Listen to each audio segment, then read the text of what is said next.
Okay, so we talked about the anatomy of the rotator cuff. Let's talk briefly now about the functions of the rotator cuff muscles. So we're going to go back to our model here. If you haven't watched the other video, go ahead and go back to it and watch it because it'll clear up any questions on the anatomy.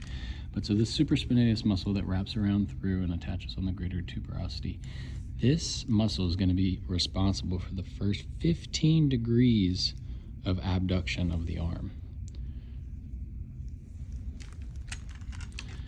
The two muscles down here, the infraspinatus and the teres minor, like we said, they're wrapping around and attached on the greater tuberosity. They're going to be responsible for external rotation of the arm. And you can imagine, use your context clues here, this muscle, as it wraps down and through into the greater tuberosity, if that contracts, you're going to get an elevation. So just think about it anatomically. It doesn't have to be complicated. If these muscles on this side contract, what's going to happen if the arm is right here like this? It's going to externally rotate because these muscles are contracting. It's going to pull that humeral head into external rotation. All right, last muscle here, the last stabilizer